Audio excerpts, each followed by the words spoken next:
Yo, hey, this shit easy, nigga.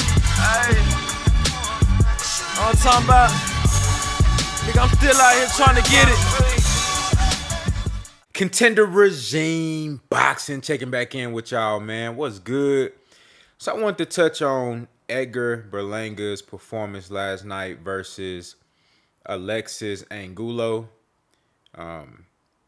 It was a very competitive fight, probably more competitive than Berlanga and most other people thought it was gonna be. You know what I'm saying? Berlanga came out and seemed like he started off a little aggressive, but I think he started to feel the pressure of Angulo. Angulo was doing a lot of crafty veteran moves to get on the inside and make Berlanga uncomfortable and put pressure on him. And then from the duration, from the rest of the fight, I think literally after the first round, you didn't really see Berlanga be very aggressive at all. He boxed the whole fight or attempted to box the entire fight off his back foot, which of course we know that's not his primary skill set or style. He even made fun of Steve Rose, the guy that he fought in the last match, where he looked absolutely terrible. Honestly, he was getting outboxed for the better part of that fight, and he made fun of Steve Rose, saying Steve Rose was running and he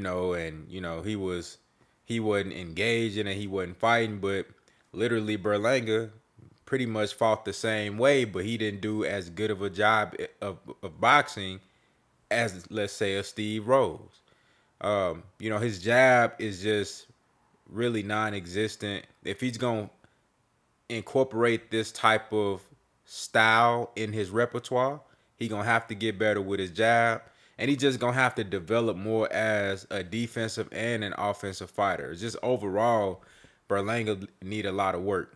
I saw Angulo applying the pressure, and his pressure was effective. Effective aggression, effective pressure. He was getting on the inside of Berlanga. He was landing decent shots. You see Berlanga's face visibly bruised and scarred up. He was doing so well against Berlanga and frustrating him so much that Berlanga actually bit this man, or at least attempted to bite this man. You know what I'm saying? He was all up in his neck with it, like he was trying to whisper something to him, and he was just taking a big ass bite. You feel me? And I'm like, damn, bruh. You in New York.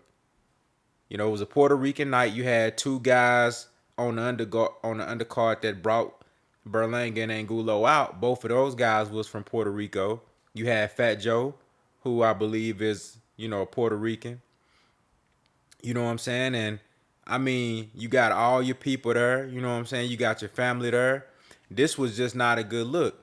And I think Berlanga just got extremely frustrated, man, because he knew that he wasn't winning that fight. He knew that he wasn't performing well enough to get the victory.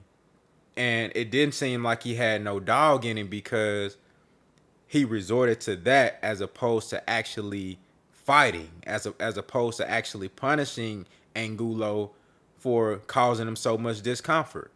You know what I'm saying? He resorted to that. He literally tried to bite that man. You know what I'm saying? There was a point in time in the fight where he tried to headbutt Angulo. He was visibly frustrated. And in my opinion, Berlanga lost that fight. I don't think Berlanga won that fight at all. I had Angulo at the very least a draw. And that's being generous, because I know Berlanga is the guy that they want to promote and prop up. That's the guy that they want to win. He's a young, undefeated guy who got power. Angulo, 38 years old, the old crafty veteran, the journeyman that just supposed to show up and lose, right?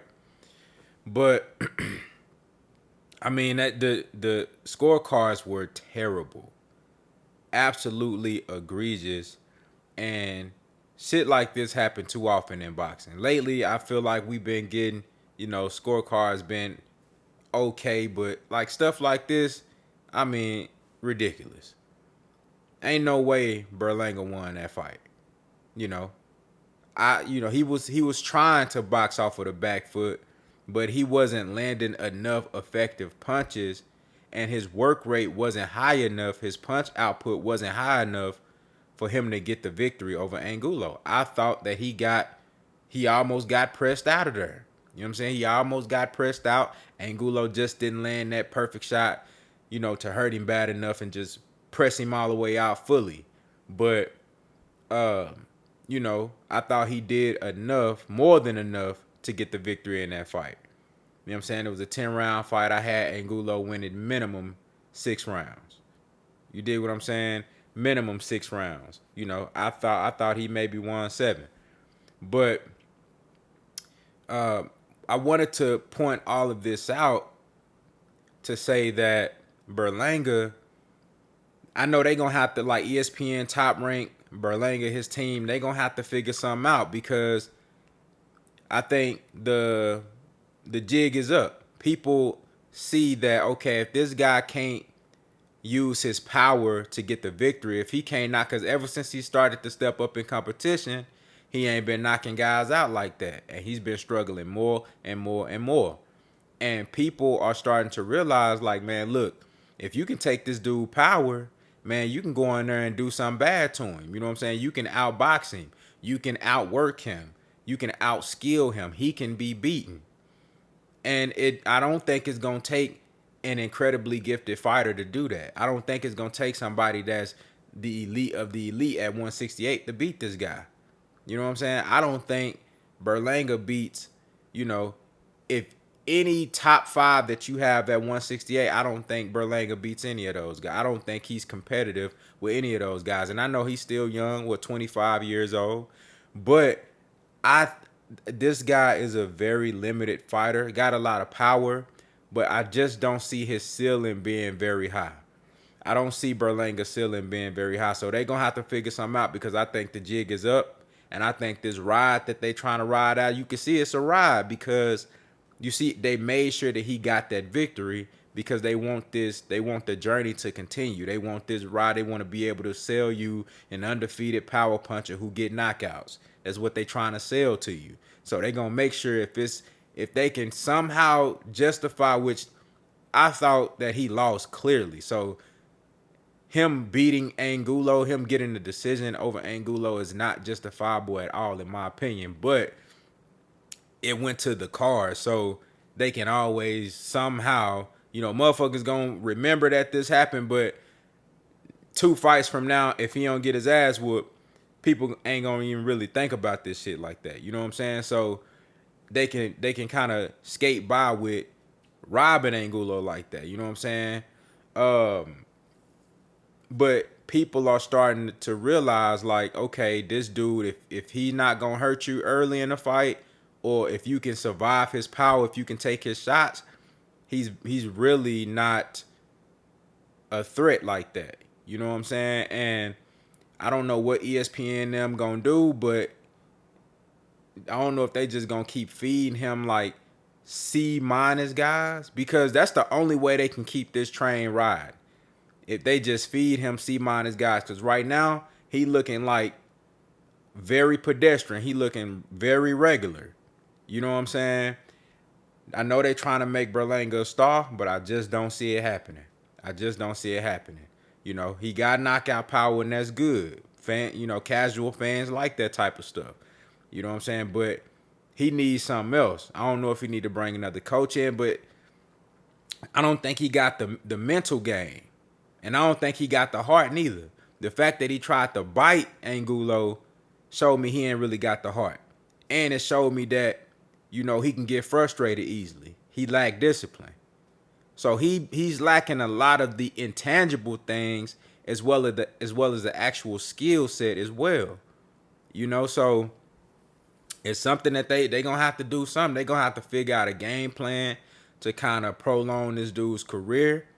Try to build him up, continue to build him up, because he's not finna last long. I think when he get in there with, if he does get to a title eliminator position, or he get in there with somebody like, like a David Benavidez, a Darrell, you know what I'm saying?